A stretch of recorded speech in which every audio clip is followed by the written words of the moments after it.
Good afternoon.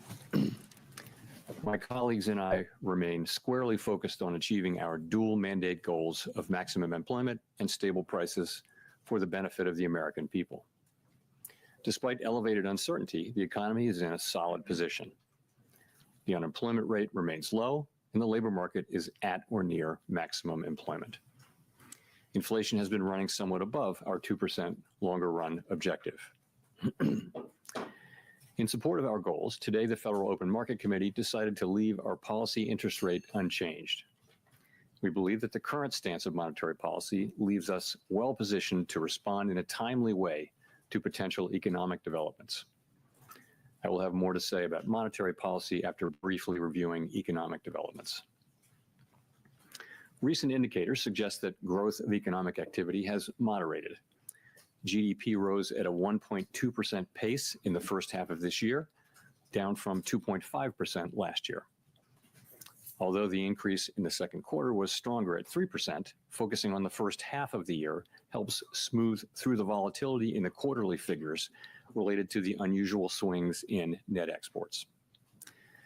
The moderation in growth largely reflects a slowdown in consumer spending.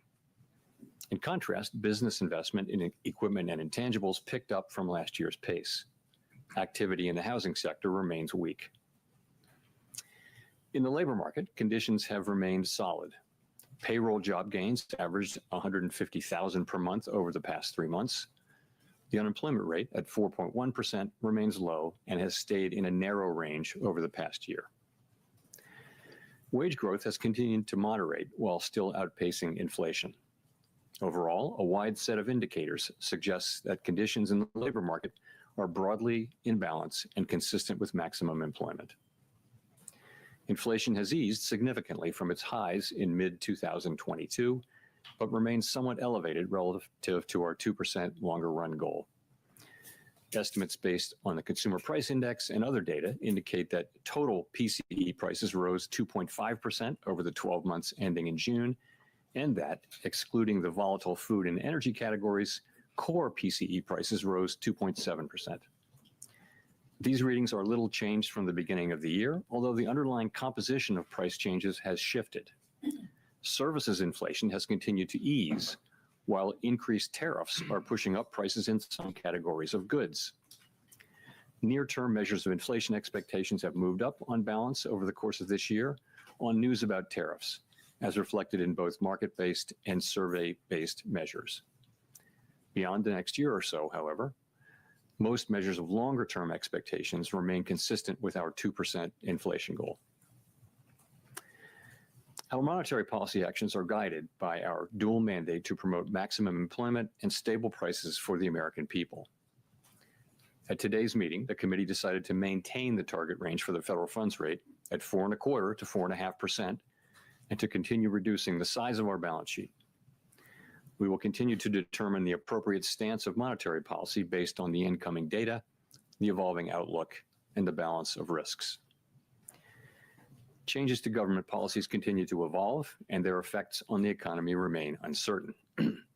Higher tariffs have begun to show through more clearly to prices of some goods, but their overall effects on economic activity and inflation remain to be seen.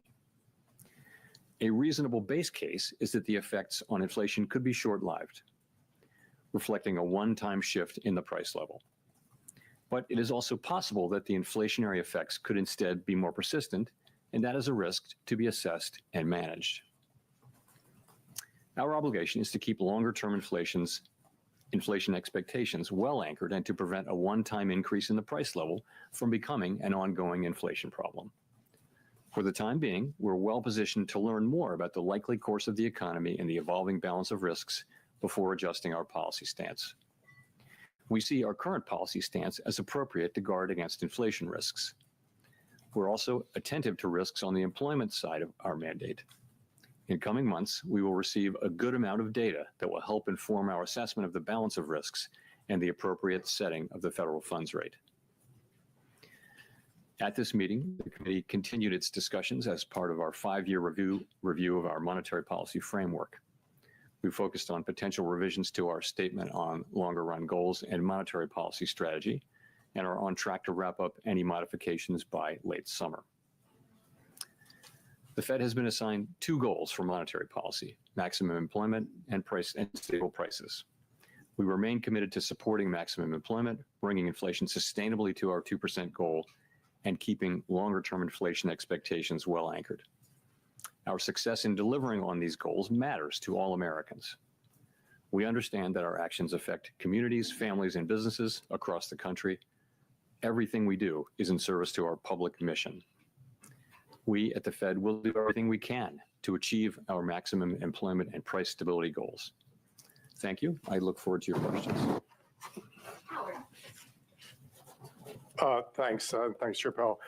There's a lot of lean in the markets, and not to mention out of the administration for a rate cut now in September. Is that expectation unrealistic at this point? So, as you know, today we decided to leave our policy rate where it's been, where I would characterize as modestly restrictive. Inflation is running a bit above 2%, as I mentioned, even excluding tariff effects. The labor market's solid, historically low unemployment. Financial conditions are accommodative, and the economy is not performing as though restrictive policy were holding it back inappropriately. So it seems to me and to almost the whole committee that the economy is not performing as though restrictive policy is holding it back inappropriately, and modestly restrictive policy seems appropriate. All that said, there's also downside risk to the labor market. In coming months, we'll receive a good amount of data that will help inform our assessment of the balance of risks and the appropriate setting of the federal funds rate. So just to follow up, by coming months, does that include the possibility you'll be getting essentially 2 rounds of jobs and inflation data between now and the September meeting? Is that potentially adequate to make a decision to lower rates at that point? So you're right. We do have, this is an intermeeting period when we'll get 2 full rounds of employment and inflation data before the time of the September meeting. We have made no decisions about September. We don't do that in advance. We'll be taking that information into consideration and all the other information we get as we make our decision at the September meeting. Steve. Thank you, Mr. Chairman. You took out the word or the notion that uncertainty has diminished from this statement. Does that mean uncertainty has increased? And I'm just wondering, the administration has struck several deals with large trading partners where it seems like we now know what the rate is going to be. Does knowing that rate add to your certainty to change policy, or do you need to wait to see the economic effects? So essentially, the statement in our statement about uncertainty reflects what's gone on since the last meeting. So at the time of the last meeting, uncertainty had moved down a little bit, but it was more or less even this time. So we took out, had diminished because it didn't diminish further. So there's not really much in that. And then your second question is, say again? There have been several deals that have been struck, and now we seem to have an idea what the tariff rates are going to be with some of our large trading partners. Does that not add to the kind of certainty you might need, or is it you're waiting for the economic effects to show themselves? No, I think we're still, you're right. It's been a very dynamic time for these trade negotiations, and lots and lots of events in the intermeeting period, but we're still a ways away from seeing where things settle down. We are clearly getting more and more information, and I think at this point, people's estimates, our estimates, outside estimates of the likely, effective level of tariffs is not moving around that much at this point. But at the same time, there are many uncertainties left to resolve. So yes, we are learning more and more. It doesn't feel like we're very close to the end of that process, and that's not for us to judge. But it feels like there's much more to come, as well, looking ahead. Neil. Hi, Mr. Chairman. Neil Irwin with Axios. This morning, we got a GDP report in which final domestic private purchases decelerated, slowest pace since 22. There was a weakness in the interest-sensitive sectors and residential investment, commercial structures. Are those not signs that monetary policy is a little too restrictive right now, given current economic conditions?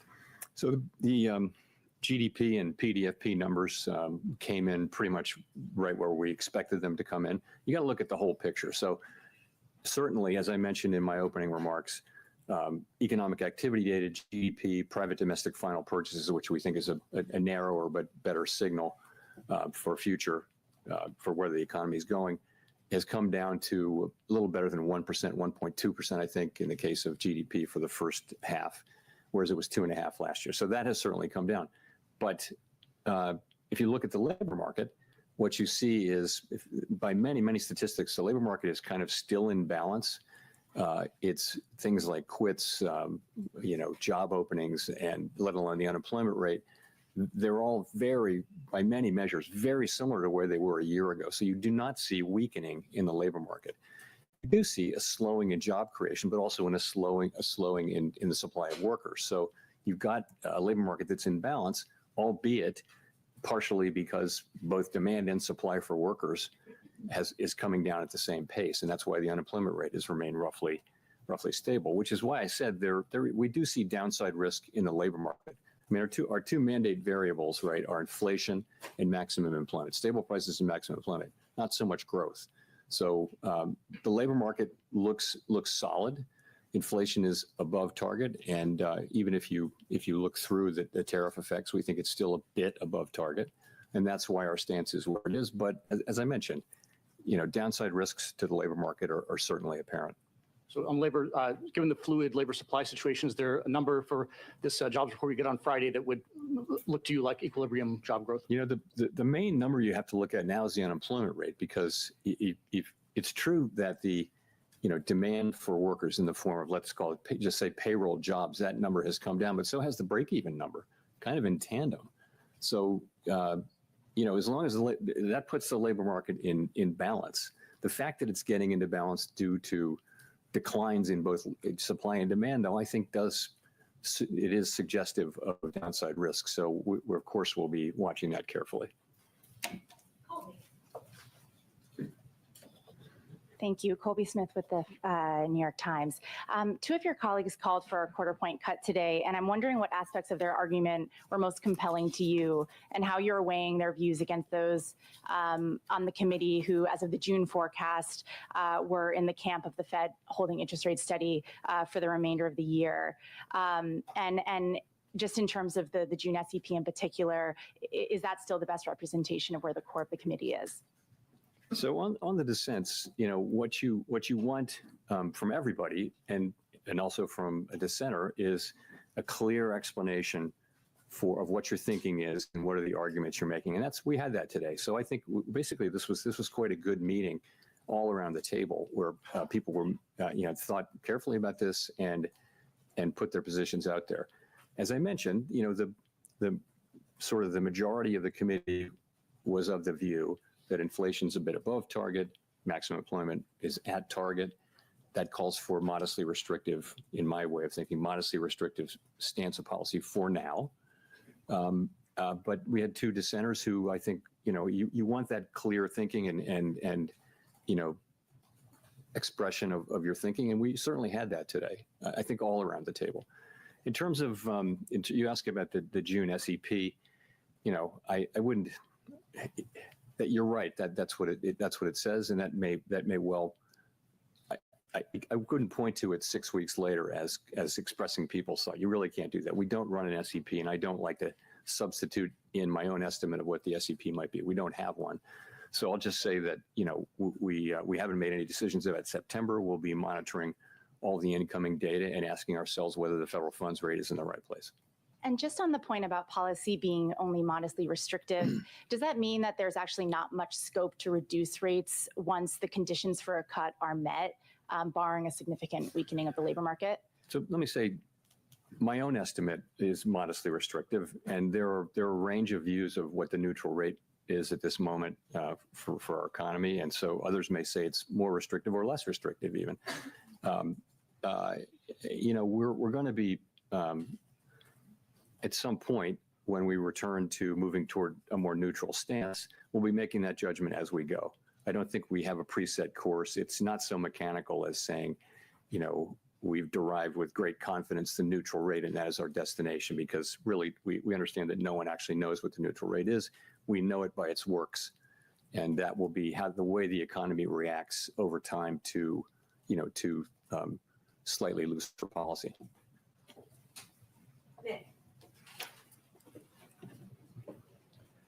Nick Timmeros, The Wall Street Journal. Chair Powell, my question is about what have you learned over the last few months about the inflation generating and price pass-through process? And just to drill down, the June CPI report showed evidence of tariff-induced goods inflation.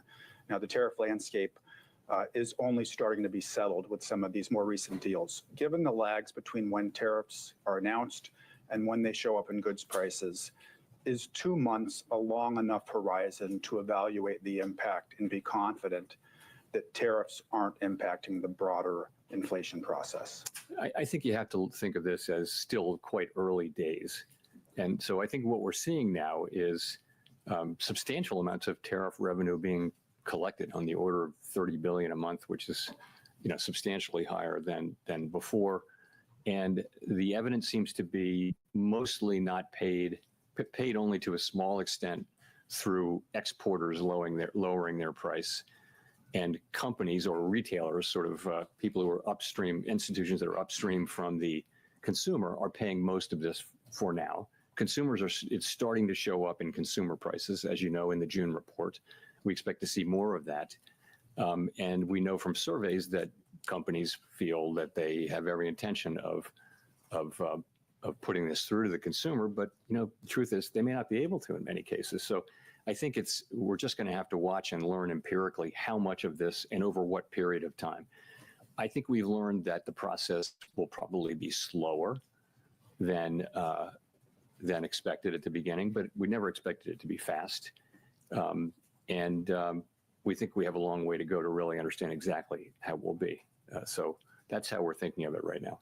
So if I could follow up, is the reticence to look through core goods inflation being driven by the judgment that during the pandemic, expectations proved more adaptive than anyone at the Fed expected? Is it being driven by uncertainty over how restrictive policy is?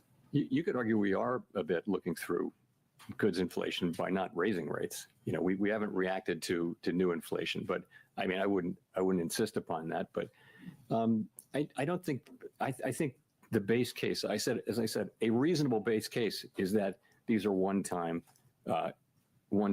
price effects. Of course, in the end, there will not be. This will not turn out to be inflation because we'll make sure that it's not. We will, through our tools, make sure that this does not move from being a one-time price increase to serious inflation. We want to do that efficiently, though, and that means we want to do it. If you move too soon, you wind up maybe not getting inflation all the way fixed, and you have to come back. That's inefficient. If you move too late, you might do unnecessary damage to the labor market. So there won't be, in the end, a big inflationary problem. What we're trying to do is accomplish that in a way that is efficient. But in the end, there should be no doubt that we will do what we need to do to keep inflation under control. Ideally, we do it efficiently.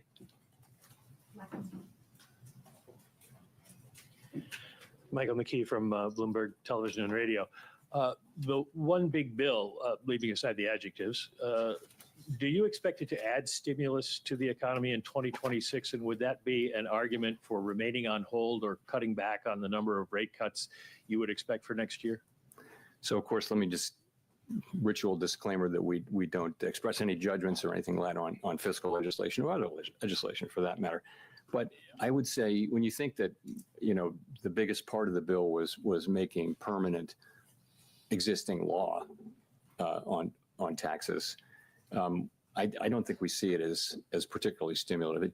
There should be some stimulative effect, but it shouldn't be significant over the next couple of years. And to follow up, I don't want to put this in terms of you and the president, so let me ask it this way. Do you have concerns about the cost to the government of keeping rates elevated for longer in terms of interest rate charges? Yeah, no, that's, we have a mandate, and that's maximum employment and price stability.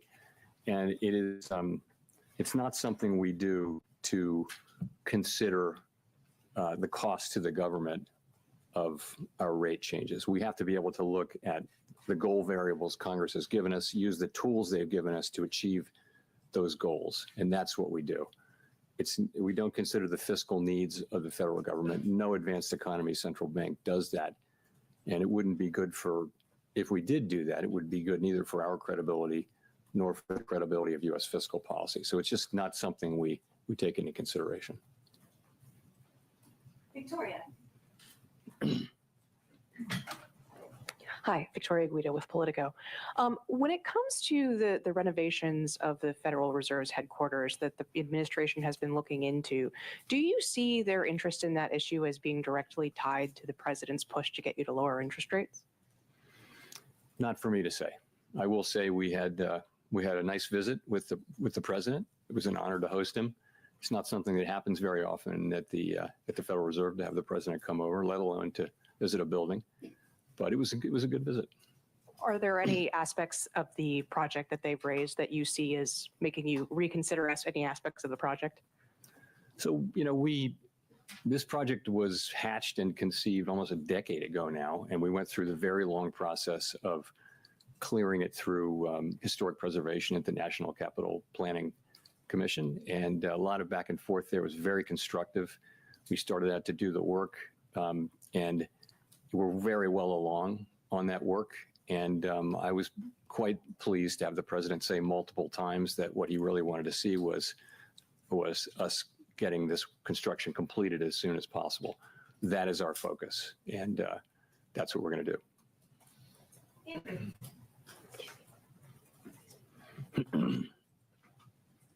Thanks, Mr. Chairman. Andrew Ackerman with the Washington Post. What message do you take from the fact that inflation hit 2.1% last September and has bounced higher since? Why do you think financial conditions are restrictive and a neutral rate is below 4% when inflation has stopped falling for almost a year? So inflation, when you talk about these 12-month inflation measures, you're always battling residual seasonality. So we'll have, for example, 2 months of high inflation sometimes early in the year, and then inflation turns lower, and a lot of that may just be an artifact. So that's why we look at the 12-month numbers. I think inflation is most of the way back to 2%. There are things like the catch-up inflation. So, for example, all the insurance costs that they're only now going through inflation, but they actually reflect inflationary pressures from 2-3 years ago. So that's got to go through. In addition, now we have 3 or 4 tenths of inflation in core inflation from tariffs. So, and we can't really separate that out. We're not going to have a separate kind of inflation that isn't the tariffs. We're always going to be dealing with all of inflation. But the composition, as I mentioned, has really changed. And if you go back to the last couple of years, it was all about services inflation, which was being very sticky. Now services inflation is coming down nicely. Goods inflation was well behaved before, and now goods inflation is going up. So the story has really changed. That's partially because of tariffs. It's also partially because we had restrictive policy in place, and we've seen that the result of that gradually work its way through the services economy. Okay, the other thing I wanted to ask is, are you comfortable that BLS can continue performing their mission effectively if they take an 8% reduction in headcount and authorized spending as the administration has proposed? I'm not going to comment on the administration's proposal. I do think, as I've said, I think that we're getting the data that we need to do our jobs, and I think it's really important that good data helps not just the Fed, it helps the government, but it also helps the private sector. People in the economy, they use this data a lot too. So it's quite important for our economy, and certainly for the Fed's work and other government agencies' work that we continue to get better at data. That's what we've been doing for 100 years. We've been getting better and better and better. It's very hard to accurately capture in real time the output of a $20+ trillion economy. And the United States has been a leader in that for 100 years, and we really need to continue that, in my view. Edward. Thank you, Mr. Chairman. Edward Lawrence from Fox Business. How concerned are you with the data that we're coming in, showing no significant upward trend in inflation over the past 6 months, that the wait and see approach for inflation is actually giving companies cover to raise prices? How concerned am I that say that again? The wait and see approach is giving the wait and see approach. What do you mean by that? For cutting rates. You're waiting to see if the tariffs will affect inflation. So it's a wait and see approach. Well, so that's where policy is restrictive. When we start cutting, it'll go toward neutral. Okay. This delay, though, where you're saying it's a one-time price increase for tariffs, I would say, which possibly could lead into bigger inflation or more inflation. Is that giving companies cover, though, to raise prices? Well, what may be giving, it's not our policy stance, what may be giving some companies will certainly be taking advantage of the fact of the tariffs and all of the discussion of how they're going to, companies will raise prices when and as they can. And you saw it famously in the first administration of President Trump during those tariffs. Washing machines were tariffed, but dryers weren't. But what do you know? The price of dryers went up too, just like washing machines. So companies will often just they'll cross the street in a group, if you know what I mean. That'll happen. We don't see a lot of that. I mean, what we see now is basically the very beginnings of whatever the effects turn out to be on goods inflation. And I'll say again, they may be less than people estimate, or more than people estimate. They're not going to be zero. Consumers will pay some of this. Businesses will pay some of this. Retailers will pay some of this. But we're just going to have to see it through.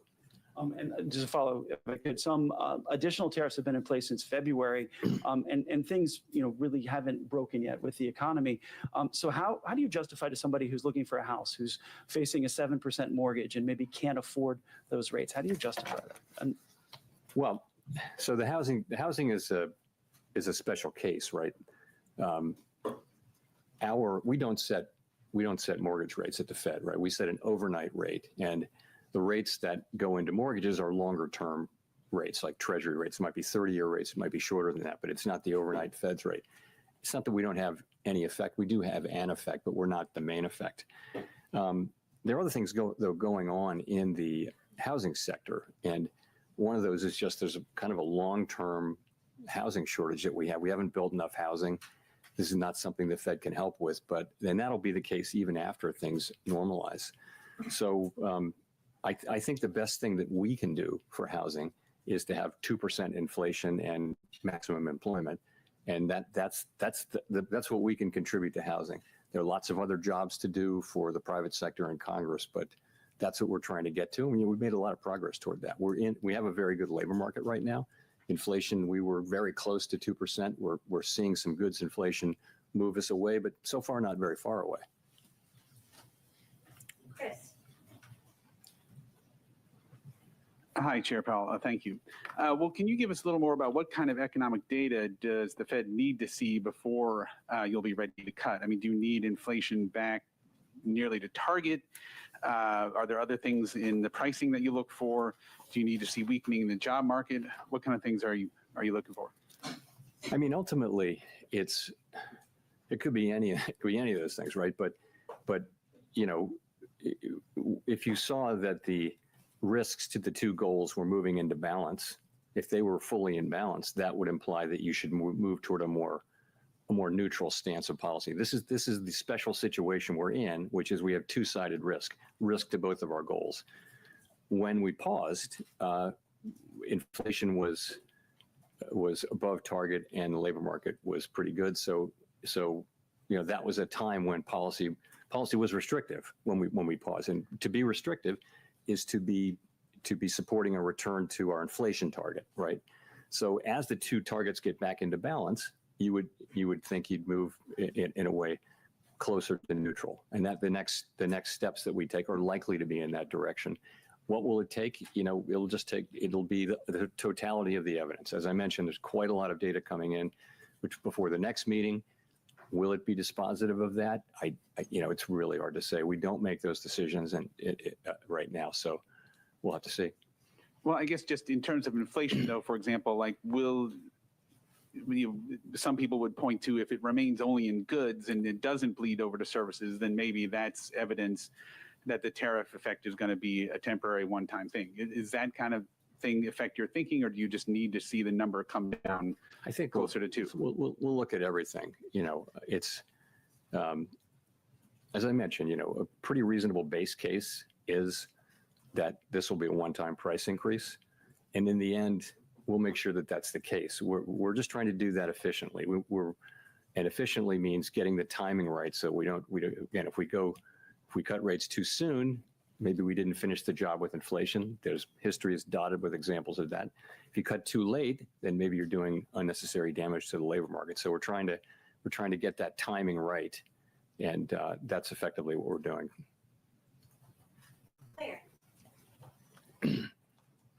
Claire Jones, Financial Times. Just a question on the dollar. We've seen it decline quite heavily this year. I was wondering if there's been any discussion about that at the meetings and to what degree that may be complicating your attempts to get inflation back to target. Thank you. So this goes back to the division of labor between the Fed and the Treasury, as you I'm sure know, and the Treasury only speaks to the dollar. It's not something that's been a topic of major discussion at all at the Fed. I wouldn't say it doesn't come up. If the transcripts, when they come out in a few years, they'll probably reflect some mentions of the dollar, but it would never be a major focus. And just to follow on, if I may, to Andrew's question, I think the amount of imputed data in CPI now is up to 35%. I mean, Is there any discussion of that as well? Is there any consideration of looking at alternative measures, data scraping and so on, in order to just ensure you've got a good read on what's happening to prices in the US economy? Thank you. We're monitoring the situation. We do, of course, as you know, during the pandemic, we looked at a whole lot of new kinds of data. People are looking at big data sets that you can get from all sorts of places, and we do all of that. But we really need the government data. Really is the gold standard in data, and we need it to be, to be good and be able to rely on it. And we're not going to be able to substitute for that, but if we have to make do with what we have. But I certainly hope that we get what we need. Jay O'Brien. Hi, Mr. Chairman. Jay O'Brien, ABC News. President Trump has obviously invoked your name a lot. He has personally pressured you. Are you concerned the way that conduct might impact the Fed's independence going forward? I'll just say that, I think that having an independent central bank has been an institutional arrangement that has served the public well. And as long as it serves the public well, it should continue and be respected. If it didn't serve the public well, then it wouldn't be something that we should just automatically defend. But what it gives us and other central banks, what it gives you is the ability to make these very challenging decisions that in ways that are focused on the data and the evolving outlook, the balance of risks and all the things we talk about, and not political factors. And so governments all over the advanced economy world have chosen to put a little bit of distance between direct political control of those decisions and the decision makers. So if you were not to have that, there would be a great temptation, of course, to use interest rates to affect elections, for example. And that's something that we don't want to do. So I think that's pretty widely understood. Certainly it is in Congress.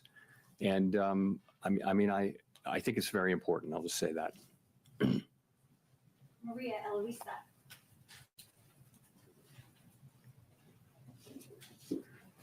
Afternoon, Chair Powell. Maria Luisa Capurro from Bloomberg News. You mentioned a slowdown in consumer spending, and I wanted to see if you could walk us through what was the discussion with the committee around that. We've seen delinquency rates rising for upper income households. How do you see that evolving in the next few months? How much of a vulnerability that is for the economy going forward? Consumer spending had been very, very strong for the last couple of years, and had repeatedly, forecasters, not just us, had been forecasting it would slow down, and now maybe it finally has. So I would say, if you talk to credit card companies, for example, they will tell you that the consumer's in solid shape and that spending is at a healthy level. It's not growing rapidly, but it's at a healthy level, and delinquencies are not a problem. You mentioned high-end delinquencies. I don't know what to make of that. I read the same thing, but so generally, and if you look at the banks, and when the banks talk about in their earnings calls, the performance of credit has been good. So essentially, you have a consumer that's in good shape and is spending, not at a rapid rate, but it's true, and it was again right in line with what we expected. The GDP data that we got this week. And I think it's still a little bit difficult to interpret because you have these massive swings in net exports, which may also be affecting, some of that can affect consumer spending as well. Look, it's one of the data points that we pay most careful attention to. And there's no question that it's slowed. And, we're watching it closely, but we also watch the labor market and the performance of inflation. Those are our two variables that we're assigned to maximize. And just to follow up on what my colleagues were asking about this sense, Governor Waller said that the labor market is on edge, and he was pointing to weaknesses on the private sector. I was wondering, you said that the main number to look at is the unemployment number overall, but what was the discussion about the state of the private jobs market? So I'm not going to talk about any individual's, any individual's comments. I wouldn't do that. But I think what we know is that private sector job creation, certainly in the last report we'll see on Friday, but had come down a bit. And if you take the QCEW adjustment seriously, it may be even low, maybe close to zero. But the unemployment rate was still low. So what that's telling you is that demand for workers is slowing, but so is the supply. So it's in balance. Oddly enough, you've got a very low unemployment rate, and it's kind of been there for a year as job creation has moved down. But also we know that because of immigration policy, really, the flow into our labor force is just a great deal slower, and those two things have slowed more or less in tandem. If you look at things like I mentioned, quits, look at wages. Wages are gradually cooling. Look at vacancies to unemployment. Those things have been pretty stable they haven't really moved a lot in a full year. So I think if you take the totality of the labor market data, you've got a solid labor market. But I think you have to see that there are downside risks. You don't see weakening in the labor market, but I think you've got downside risks in a world where unemployment's being held down because both demand and supply are declining. I think it's worth paying close attention to it, and we are. Nancy. Hi, Chair Powell. Nancy Marshall-Genzer with Marketplace. One more question on the lack of unanimity in today's decision, the two dissents. Was there talk during the meeting? I know you're not going to talk about what individuals said, but in general, was there talk during the meeting of cutting rates, and what was the case against that at the meeting? Sure. So, we have an economic go around where people talk about the economy, and then that's yesterday. And then today we have a monetary policy go around all the way around the table. Everyone gives their views. So the discussion around policy was the majority view was still what it has been, which is that inflation's running above target. Maximum employment is right at target. That means policy should be a little bit restrictive, somewhat restrictive, because we want inflation to move all the way back to its target. So that's where people have been and still are. Two of our members felt that the time had come to cut, and that they, for the reasons that they're going to express, I won't tell you the reasons. They'll issue some kind of a thing in the next day or so. So, but that's the story, and I would say, well argued, very thoughtfully argued all around the table, good arguments, and it's a situation where, unusual situation. The economy is in good shape, but it's an unusual situation where you have risks to both your employment mandate and your inflation mandate. That's the nature of a supply shock. And it's probably not surprising that there would be differences and different perspectives on that, as well as different views of where the neutral rate is, so that different views of how tight policy is. So we have those. I will say what you hope is that people, explain their positions very thoughtfully and clearly, and we absolutely had that today, all the way around the table. I would call it one of the better meetings I can recall from that standpoint. And you've said you're waiting to be confident inflation is heading toward your 2% target before you start cutting rates. When you do get that confidence, would you be in favor of lowering rates right away? It's not quite the way I would put it. I said that's why we think policy should be restrictive, is because inflation is above target. When we have risks to both goals, one of them is farther away from goal than the other, and that's inflation. Maximum employment's at goal, so that means policy should be tight, because tight policy is what brings inflation down. If you came to the view that the risks to the two were more in balance, that would imply that policy shouldn't be restrictive. It should be more neutral, a neutral stance, and that would be somewhat lower than where we are now. No one knows exactly where that is. So that's the framework I think I'd be taking, and we'll just have to see. We're going to be obviously looking at a lot of data in the next cycle. It is one of the cycles where we have 2 employment and 2 inflation reports, and we'll see where that takes us. Jeff Fox. Thank you, Mr. Chairman, for taking the question. Jeff Cox from CNBC.com. A metric that you like to cite a lot is the final sales to private domestic purchasers.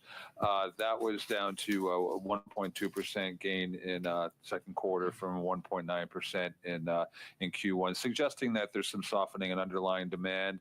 I just wondering if you look at that, you combine that with some of the housing numbers, the weakness that you acknowledged at the top of your remarks that the housing market is in fact weak, and the inflation numbers from GDP today came down 2.1% for headline, 2.5% for core. I'm wondering how much more movement you would need to see from these data points before you would be comfortable with cutting in, say, September. It's going to be the total. Hard to answer that specifically. PDFP, I think, for the first half, private domestic final purchases or final sales, as people call it, was 1.6 on the first half. GDP, I believe, was 1.2%. That's the whole half. You mentioned the quarters. So those are slower, but GDP is bumpy quarter to quarter, half to half, and often gets revised, after the fact. The labor market data we still think is continue to think is the best data we have on the economy, and that shows a 4.1% unemployment rate. It shows wages, still at a healthy level, but moving ever closer to what we would regard as long-run sustainable, consistent with longer-run productivity and 2% inflation. So the labor market is actually still quite solid. Inflation is above target, even ignoring tariffs. It's a little bit above target and tariffs.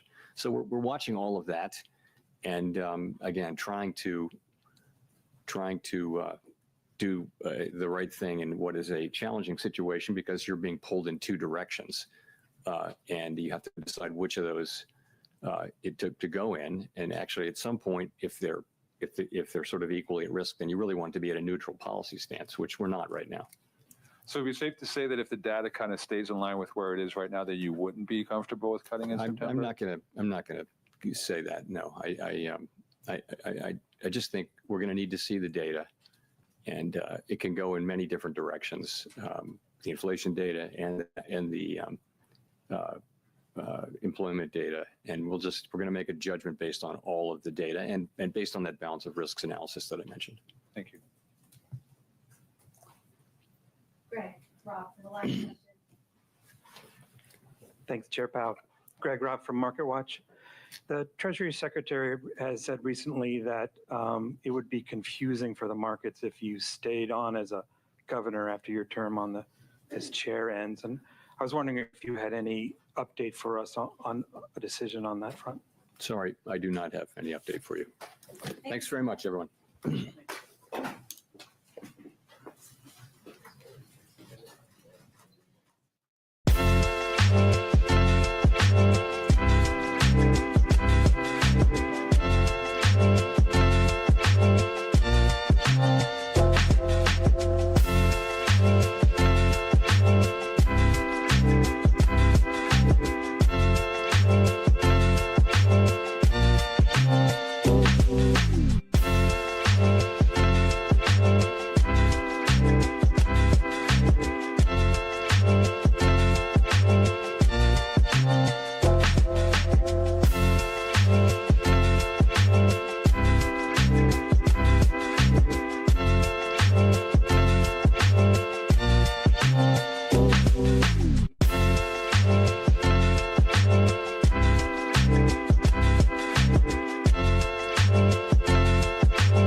All right, everybody. Here we are. Welcome to the inaugural Forward Guidance post FOMC live stream. Had to come out swinging, had to get the big dogs in here. Super excited to have Brent Donnelly, Spectrum Markets, Bob Elliott of Unlimited Funds, and Joseph Wang of FedGuide.com. Guys, really great to have you on here. What's going on? Hey, Felix. Excited to be on the first one. I brought out the very best shirt for this. I think maybe I'll just start right away. I think what we saw was relatively hawkish compared to very dovish expectations going in. So the 2 dissents were expected. And I think what the market really wanted was some kind of assurance that September's in play, and that didn't seem to happen. And that comes on the backdrop of a pretty big bond short covering rally yesterday, as people were kind of anticipating a dovish FOMC and maybe something from the QRA, and they got neither. So to me, it reads hawkish, but I'd like to hear what the other guys think. Go for it. Certainly the market action aligns with what you're saying. And, you know, I think there has been this like building, you know, not just like run it hot in the sense of macroeconomically run it hot, but run it hot like just blow out easy financial conditions. And that's just like not happening. And I think it's interesting, you know, we've lived in a place for the last 6 months or so where there has been a lot of volatility in the policymaking environment. And I think a real question about essentially how far can the new administration push their desire to create easy monetary policy and easy fiscal policy, meaning like whatever, low borrowing, easy fiscal policy. How far can they push that? And I think probably what we're seeing right now is running into the institutional constraints that exist almost by design to ensure that a single elected official doesn't have the ability to control the entirety of the macroeconomic policy agenda. And so whether it's the technocrats that were sitting in the Treasury or the technocrats sitting at the Fed, they basically all rebelled against the idea of the fact that, you know, of the ideas that we were going to issue no long-term debt and we were going to cut interest rates to 100 basis points. Like basically everyone rejected that idea because it's not only total nonsense in the sense of like it is bad, imprudent macroeconomic policy, but it's also just totally inconsistent with the typical the sort of priorities of those institutions and how they should, you know, and how they are mandated to operate. Mm-hmm. Yeah, Bob, that's a really interesting point. It feels like we saw the checks and balances at work the last couple of days, and that's an interesting cross current between what was going on in the QRA today that we saw, which is that it felt like there was the off chance that they're just going to issue no coupons and just go full bills mode, and then the same thing in the Fed. And obviously, we see that we live to fight another day. The American democracy prevails. Joseph, I want to move over to you and just get your high-level read on what was your takeaway on the Fed today. Yeah, I agree with Brent. It was hawkish. It was surprisingly hawkish in my view, and you can see that in the rates market, right? Rates all selling off, people pricing out rate cuts. So honestly, I felt like he was kind of getting his revenge a little bit. So yeah, as we all know, the president visited him, gave him a pat on the back, told him like, you better cut rates. And I guess he didn't appreciate that. So on the top level, I think it's worth noting that we had 2 governor dissents today, and that's really, really unusual. So usually what happens is that the chair goes around and tries to lobby everyone to have a united front. This is the same for all central banks, right? If you listen to the ECB, everyone always asks about how unanimous was this decision and so forth. So having 2 governor dissents was unusual, and they had good reason to dissent too. Governor Waller made his argument through a long speech, and I think there are a lot of economists who would agree with that perspective. So it's not someone who's just politicking for a job. But so Chair Powell gave us his version of it, and from his perspective, he's just saying that, you know, we're just not that restrictive. Economy is great, labor market is great, inflation's a little bit above target, so you know we're going to keep things as they are. What really struck me was that one of the core arguments that we should be cutting rates now is to say that this inflation bout that we could have through tariffs, again, we don't know how much, to what extent, but you know, theoretically, we could have a bout of inflation from tariffs. Standard economic theory is that we would look through this as a one-time change in the price level. And that's what I think standard economists would say. And ask about this, Chair Powell was like, yeah, I am looking through this. That's why I'm not hiking. so that really stood out to me. So it was the best line in the whole presser. Was so good. Yeah. Was that I'm looking through the tariff. You know, you're lucky. You should all be lucky, that's basically it right now. And I think it speaks to the fact that Waller has kind of gone rogue. And I mean, I guess I disagree a little bit. I feel like it is a bit political. He's talking about an insurance cut, but you've had inflation over target for 52 straight months. They have no idea where neutral is. Inflation's about to go up, whether that's temporary or not, we don't know. Unemployment's at cycle lows. Wage pressure is probably about to go up because of immigration crackdown. The wealth effect is in play. Financial conditions are loose. Deficit train's accelerating. So to me, I think Waller is kind of going rogue for political reasons. And I think one thing that I liked about Powell today was he showed a lot of humility on R-star. So over the years, they've, shown some confidence of like, okay, we estimate it to be here. We're pretty confident. You can tell by his body language and his tone of voice today, like they have no clue where R-star is. So I think it's good that he's showing humility, and they're going to wait and see. Honestly, Waller's speech talks about an insurance cut. I think you could make the argument for an insurance hike if you were of a different, political bias or a different economic bias. So I don't know. I think Powell did a great job today, and that comment, like you said, Joe, about him saying, "Hey, dude, if we thought it was inflationary, we'd be raising rates." That's kind of a shocker, because there was also another moment where one of the press tried to push him into committing to September, and he was obviously ready for that, and he was like, "Dude, I'm not committing. We've got Jackson Hole, you got 2 series of economic data, you got like 2 CPIs, 2 PCEs, 2 NFPs." So to me, it all makes sense. But anyways, yeah, I think Powell is really reflecting the committee, and Waller is not.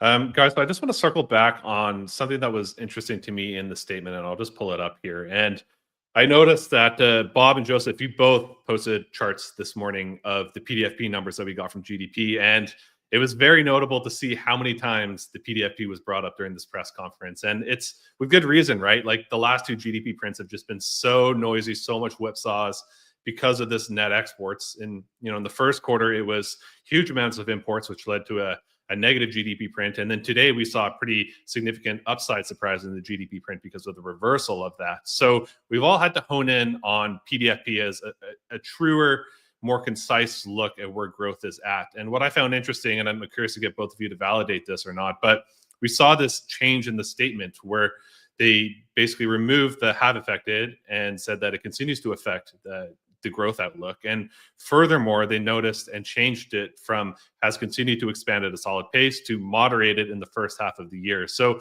my read of that was that Powell is squarely focused on this print in the PDFP number and seeing this continued downward tick. So yeah, curious of both of you guys' read on whether you saw that as the same validation or not.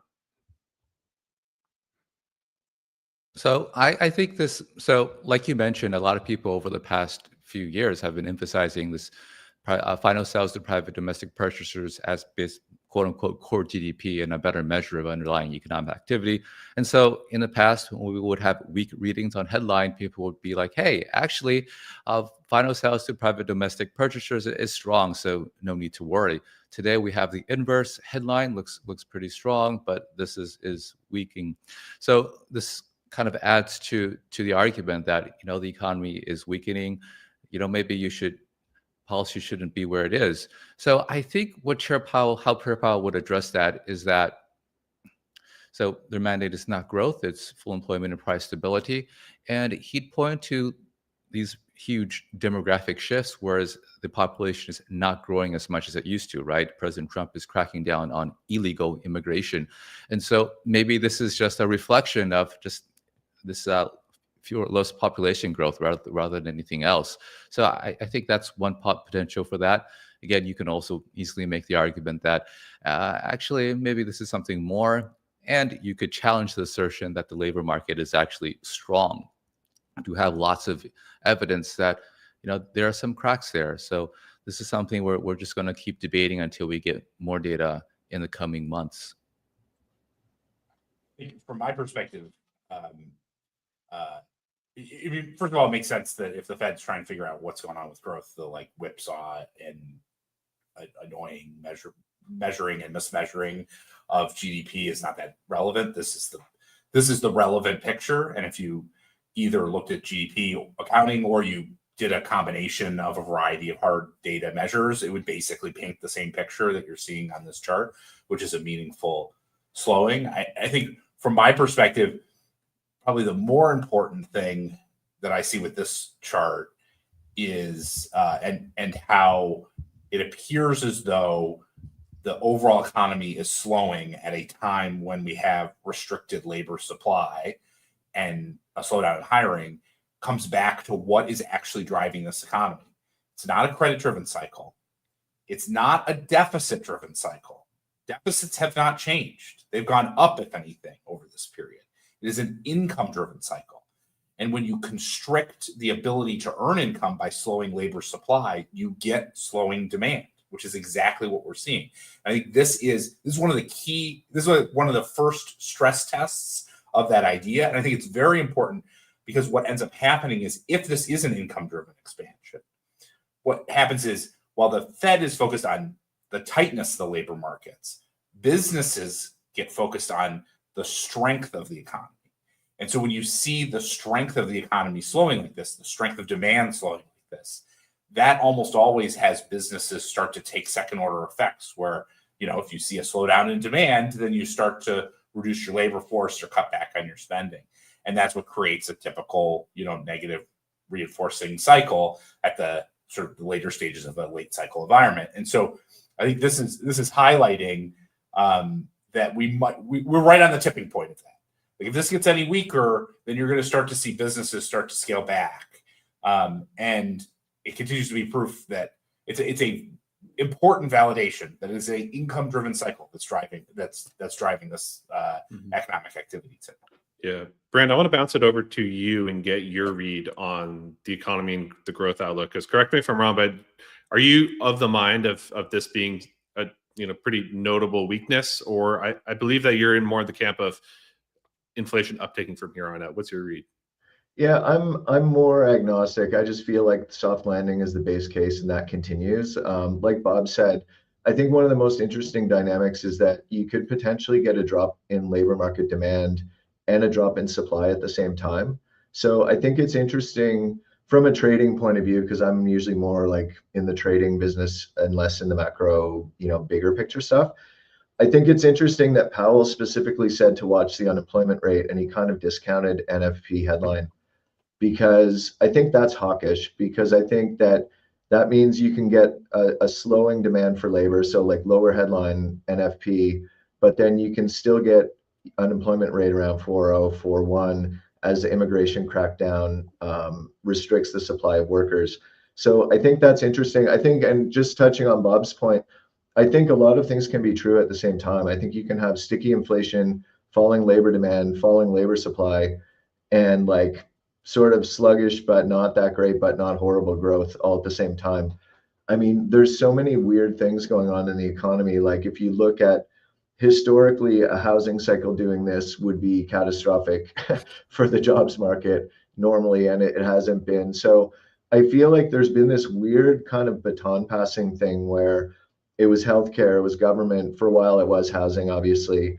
And then for a while, it was like a shortage of workers. And then there was a kind of a mild excess of workers.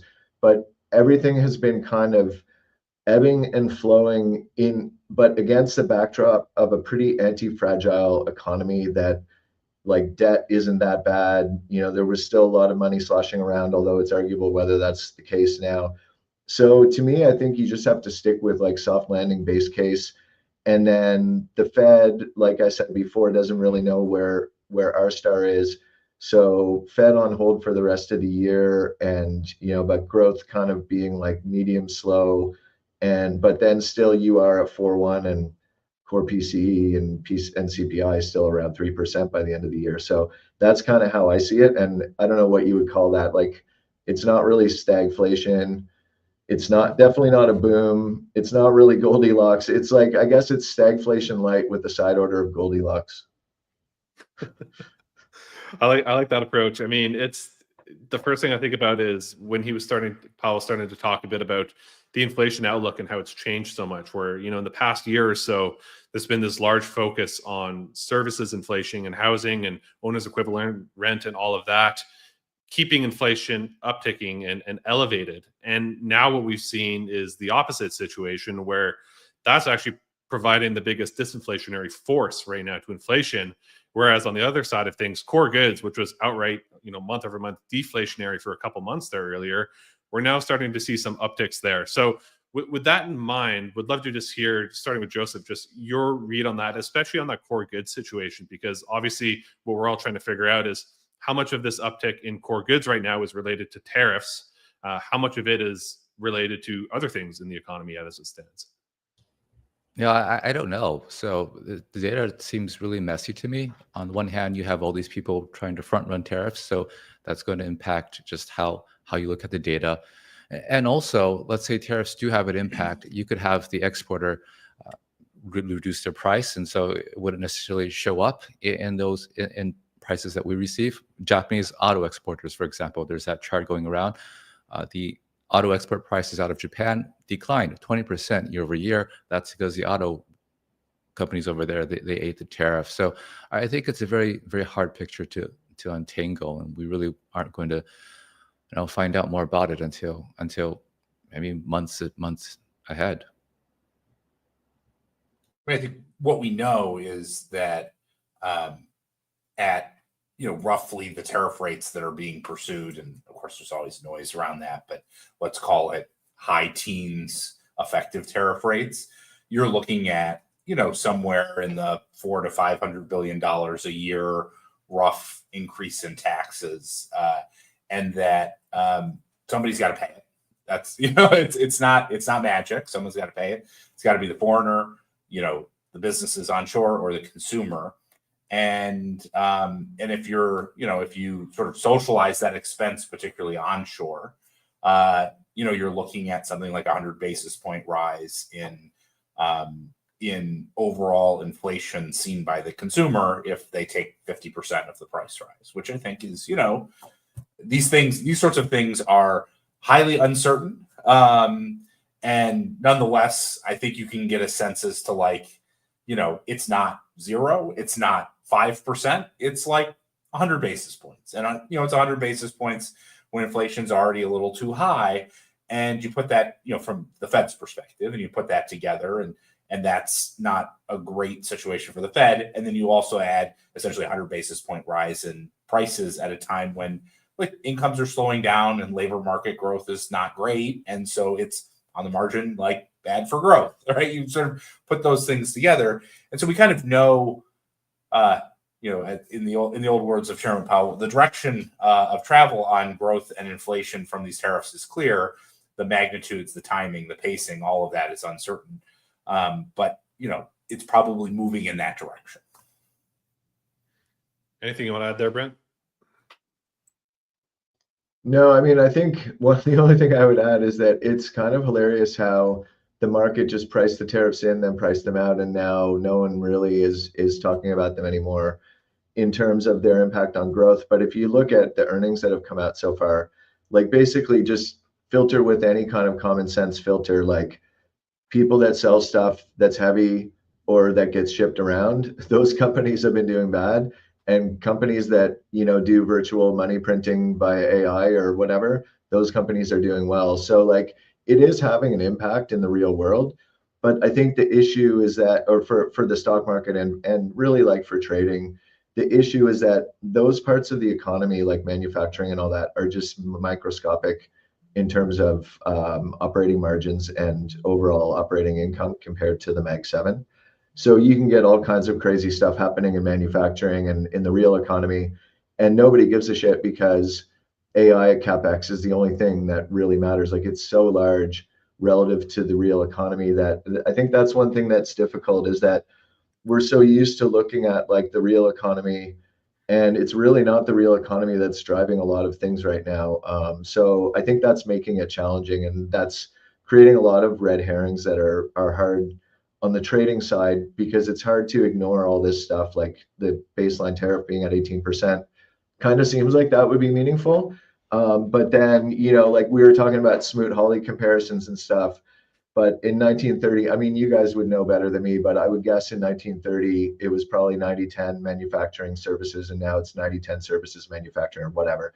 That's an exaggeration, but it's something like that. So it's very, very difficult to even have an idea of what all this real economy stuff means when AI CapEx is just so freaking huge. And the profits of these companies are so big. Like Microsoft makes more money than the top 100 companies in Canada, including the 6 chartered banks. So I think that's creating a big challenge on the trading side, is actually figuring out what matters and what doesn't, because a lot of these wobbles in the economy just have meant nothing. So I guess that's part of why my bias is to dismiss the sort of underlying weakness theories, because they haven't mattered, because and for good reason, because AI CapEx and operating margins in Mag 7 are so high. So, but obviously it's dangerous to be that dismissive forever, because at some point the real economy should matter. But maybe that will come when credit spreads widen. I don't know. Yeah, I think that's entirely plausible. All right, so I just want to broaden the conversation a bit to currencies, as it's my view that so much of the dynamics that we're talking about, especially when it relates to tariffs and how that affects global capital flows, is increasingly relevant. Brent, to your news out this morning, you mentioned that you're long the US dollar. That's obviously played off pretty nicely in this meeting thus far. What's difficult about this bounce in the Dixie is trying to isolate it between what is speculative or tactical versus like positioning versus these more fundamental changes in currencies. So obviously, Bob, you're on the show a couple months ago. We discussed a lot this dynamic of balance of payments and how that can be reflected in currencies over the next 6 to 12 months or so. And of course, it's always so tough to talk about the dollar, because I mean, even in the press conference, Jerome Powell was asked about the dollar and he just said, "We don't talk about it. We don't think about it. That's for the Treasury. We're ignoring it." But it's such a big factor right now. Like the Dixie's down. It's had one of its worst starts to the year ever. And it feels like it should go lower if we're going to continue down this route of tariff implementation and how that affects trade deficits. So we'd just love to get each of your guys' read on where you see dollar heading on both a short-term basis, but also a longer time horizon as well. Joseph, maybe you can kick us off. So it looks like the dollar, like you mentioned, there's a lot of charts going out where it was having the worst year since 1973. But of course, the past few weeks it's been bouncing. So Brent's call is spot on. Today we're having this pretty good update for the dollar because obviously Powell was pretty hawkish. But I think the dollar is going to weaken pretty substantially going forward. I think there are two things in my view that are driving this. First off is that we have very loose fiscal policy, right? That's obviously negative for currency. Our fiscal deficit is very large compared to other countries. So you keep doing this and you're projected to continue to do this indefinitely, you're basically printing dollars, and that's negative for the currency. And when it comes to monetary policy, so we have Chair Powell today kind of standing up for the Fed, but it's only a matter of time before Trump gets his own Fed guy into the Fed. And we all know that he wants lower interest rates. And he also has enormous sway in the Senate and Congress. So eventually, we're going to get someone who likes easy money in the Fed. And that could just be someone who values employment over inflation. So the secular trend, I think, is going to be a weaker dollar. Now, I think the tariffs and all this other stuff that we're doing geopolitically probably play into, I think, perceptions of the reliability of the U.S. as well. And so I think that on the margins would have some weakening demand. Was that just like a subtle play to throw your nomination in there, Joseph? Well, the president hasn't called me yet, but so it's over. But if asked, I would certainly consider it. Bob, where are you at on this? I think there's sort of this week was important because it basically was a week in which we assessed the question of whether we were going to, blow it out with easy policy and run it hot, or we were going to do something essentially on the prudent side of things. And from my perspective, it's mostly answered that by and large, it's going to be pretty prudent. And I think that's an important line in the sand in terms of what's likely to happen, let's say in the medium term, I don't know, through the end of the year, in terms of the currency and the debasement and all of those things. So my guess is we're going to see. My guess is actually it's not going to be that interesting. Is the short story.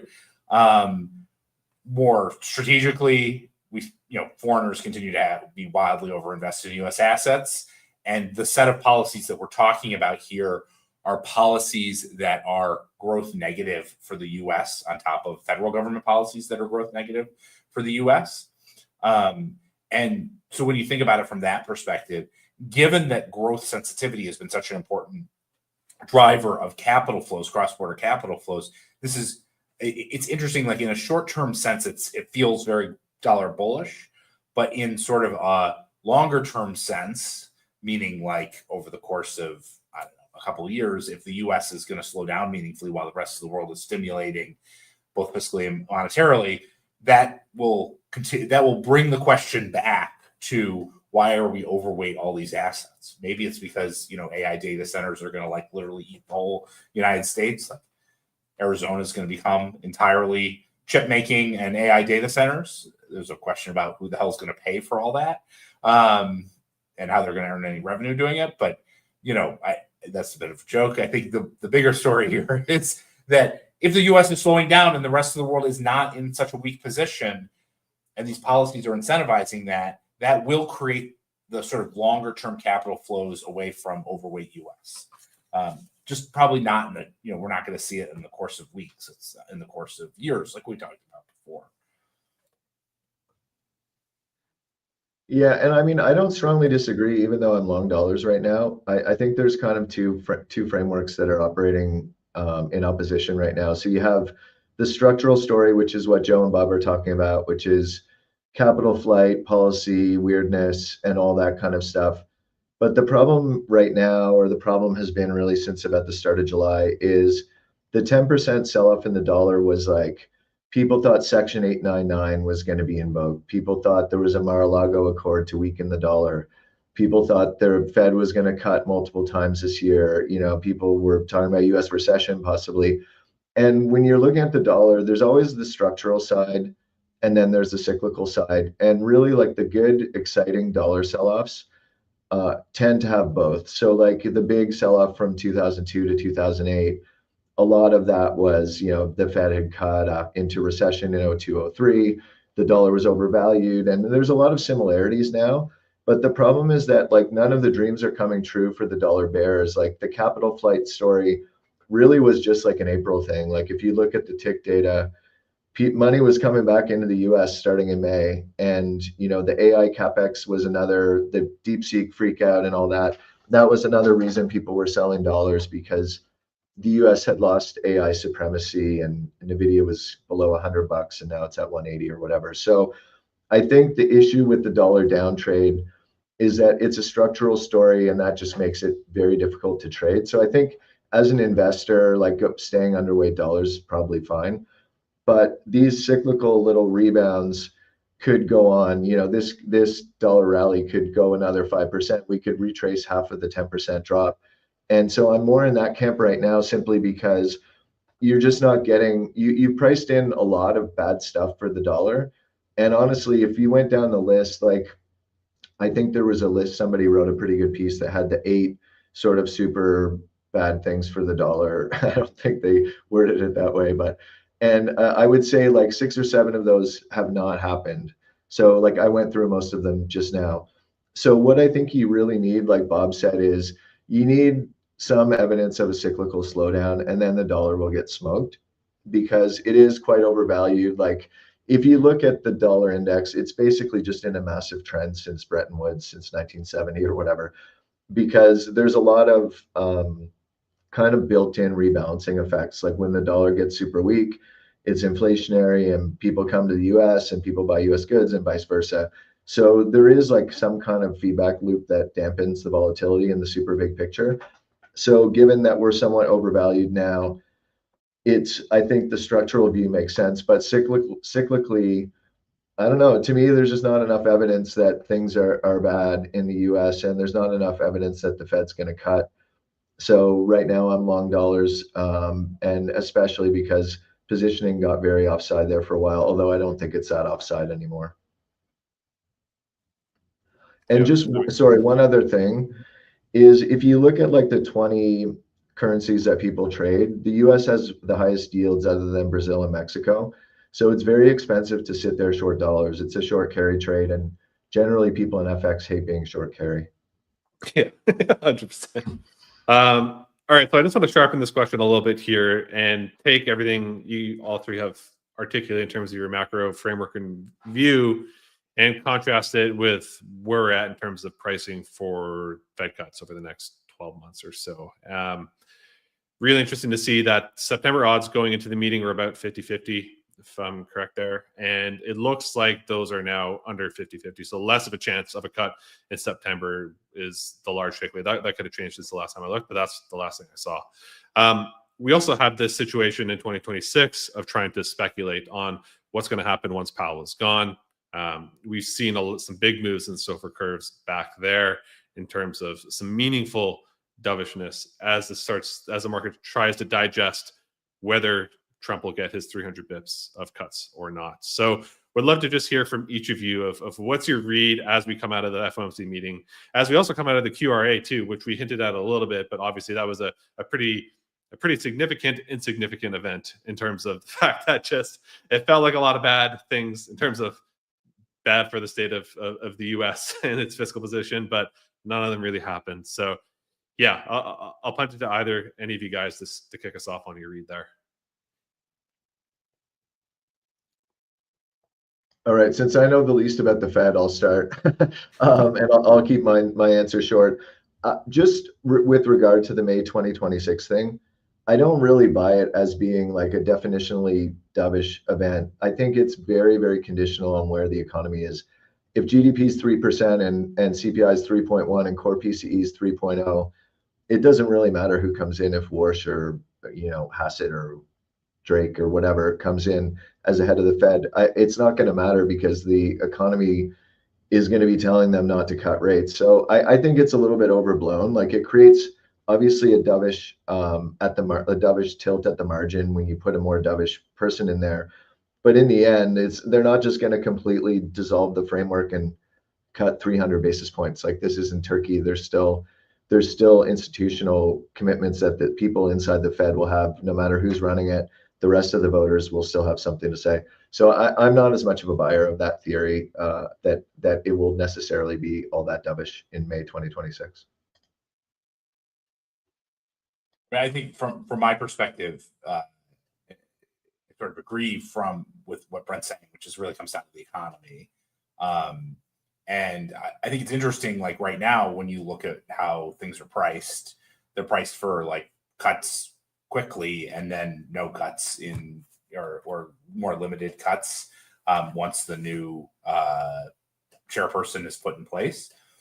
And I think that's kind of interesting because, what we've talked about here is, and the rhetoric, at least that Powell gave today, was that like, we're going to have a slowing, even with a slowing GDP growth, he's not so worried unless the unemployment rate starts to rise rapidly. And so, like, if I'm looking at that, both a combination of the timing of the economic weakness and the on the margin dovishness of the Powell Fed versus the new person Fed, the new Fed guy Fed, I look at those two things together and I say to myself, like, the mispricing looks like there's too many cuts in the short term and not enough cuts in the long term meeting. And where is that pivot point?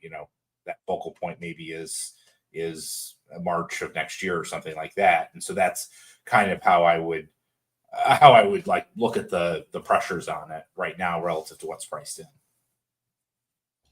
No, I agree. So obviously, how the economy performs is the most important thing in getting rate cuts next year, but it's not the only thing. So I think actually by holding rates where they are, you can kind of see that interest rate sensitive sectors of the economy have already been suffering, housing most notably. Again, we have declines in house prices. Now, so far, construction employment has held up fine, but so a lot of people are baking rate cuts into their forecast when thinking about the rest of the year. Now, let's say those don't come, mortgage rates go back up. You can easily see this tightening really do filter into employment, and that would have a impact on the real economy, on things that the Fed cares about. So, and of course, you have tariffs and all that stuff like that. So, to me, the economy will be slowing, induced by policy, and so we should have a number of cuts next year. But I think who the Fed chair is matters a lot as well. So we can see this today, right? You can have very reasonable arguments that tariffs are one-time shock to the price level, transitory, a perception that we are currently restrictive, and a perception that the labor market is weak, so we should cut today. So that there is right now a very obvious example of how having a different Fed chair matters. Now, you're right that the FOMC is a committee. There are many people there, but not everyone is equal on the committee. The Fed chair is by far the most influential person and can definitely drive discussions. And if Trump were to have his person head the FOMC, he'd also have other allies too. It's not the only Trump appointee on the committee. So I think that does matter and does argue for a more dovish shift in policy next year. And I think when thinking about the government, I think it's really important to be a bit more open-minded as to how this could evolve. So we've seen a lot of changes in how the U.S. government operates over the past few months, right? So something's different. The future may not look like the past, and you really could have a world where the executive, popularly elected, has more say in monetary policy, and that would not be the first time this happened. About the QRA, guys, the QRA is kind of like the Fed meeting. Everything is done through forward guidance. And they said last year that they're not going to change coupon sizes. And so it surprises me that there could be excitement around this, right? It's going to be very boring for the rest of this year. Next year, the first quarter, it could be exciting. That's when we could have some changes potentially, or more interestingly, no changes in coupon sizes. Yeah, 100%.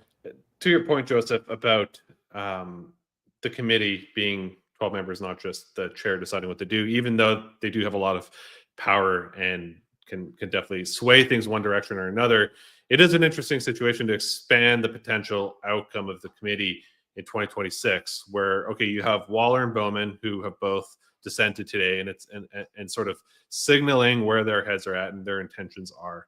Then you have Kugler, who's going to be moving on next year. So that's going to open up another spot as well. And then if you have another situation where, and Powell got asked about this, and that's what actually ended the press conference pretty abruptly, is being asked, what's your plan? Would you stay on as governor? And he just said, I'm not talking about it. And then he left the room. Shows how important impression this conversation is right now about what does the composition of the committee look like in 2026? Do you get to a point where you start to see almost a majority of the committee being sort of softly under Trump's purview in one way or another? How do all three of you think about that? Well, sorry, go ahead, Joe. We all want to jump in on that one. Man. Here, Bob, you go first. You haven't talked a little bit. I'll let Bob, you go first. I think the Powell thing is interesting, and I think really probably what's happening there, and I have no inside knowledge on this, just my guess, seeing how he's behaved in the last few months, is that he's waiting to see who's appointed as chair. And if a hack is appointed as chair, he's going to stick around and do whatever it takes to, make sure that the whole place doesn't fall apart. And if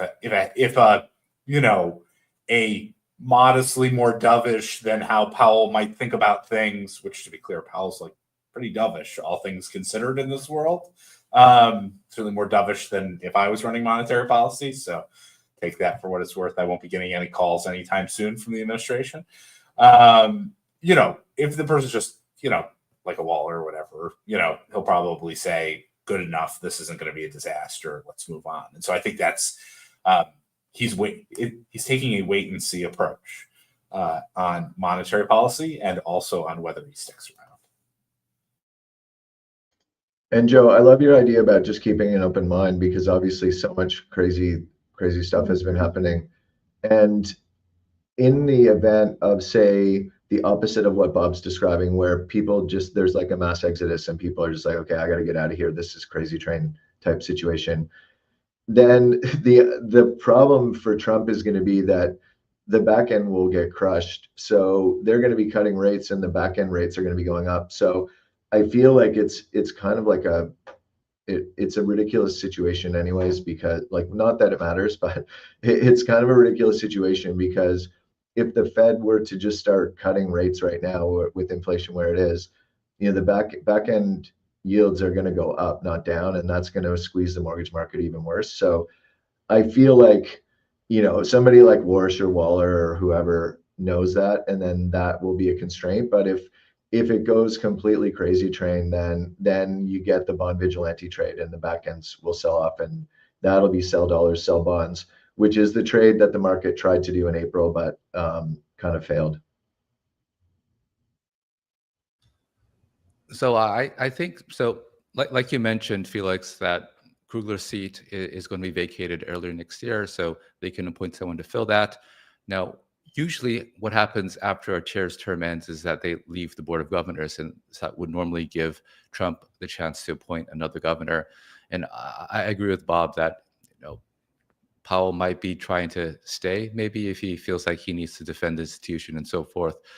But I really don't think that's going to fly. At the end of the day, you're not elected.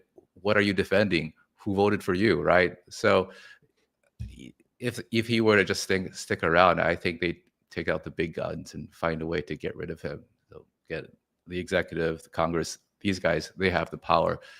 One civil servant defending what he thinks to be the right thing is admirable, but he doesn't get to decide what is the right thing.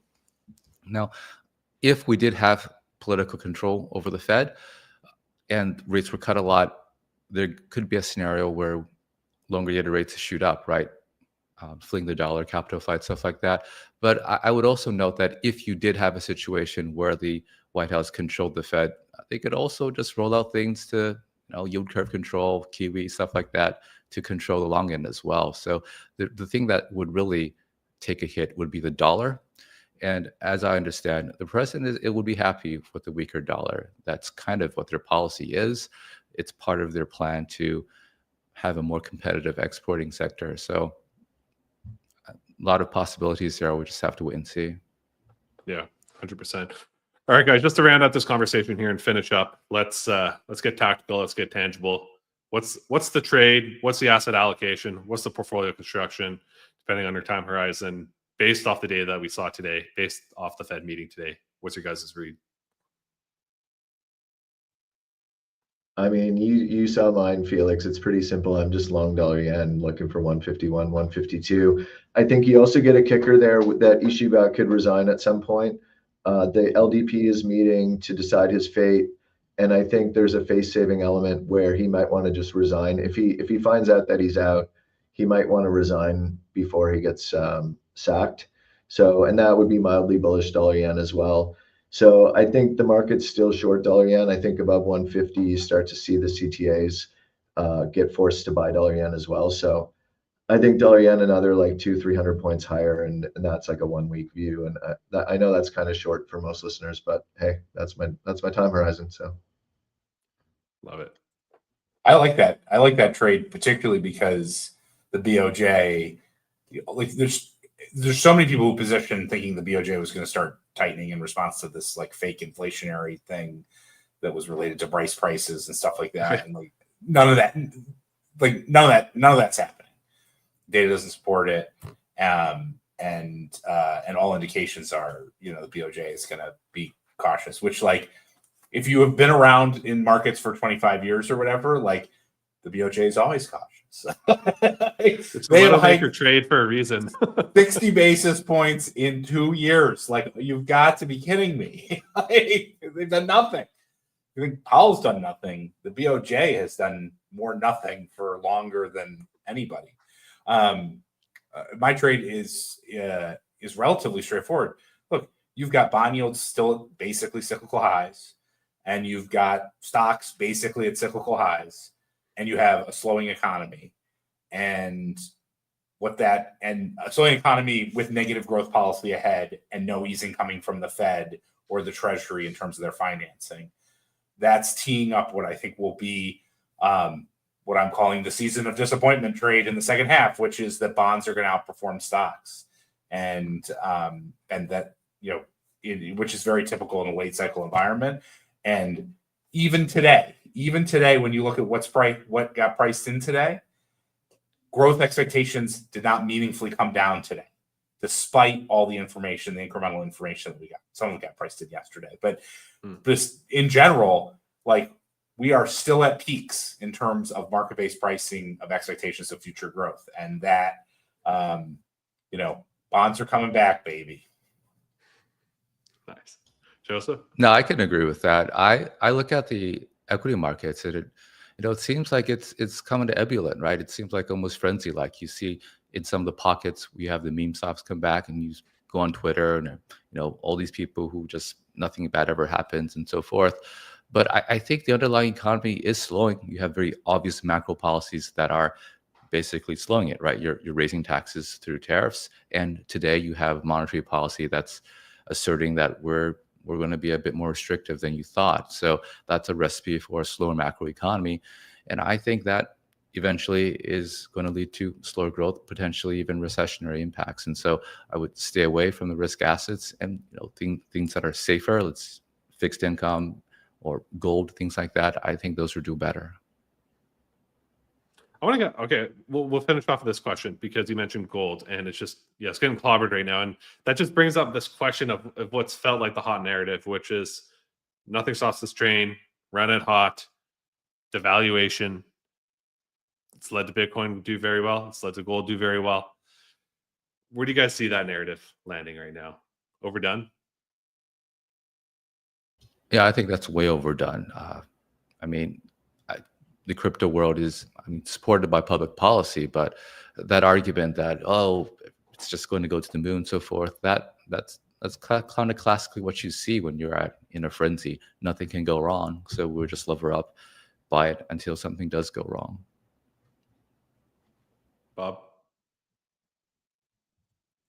I think there's irrational activity.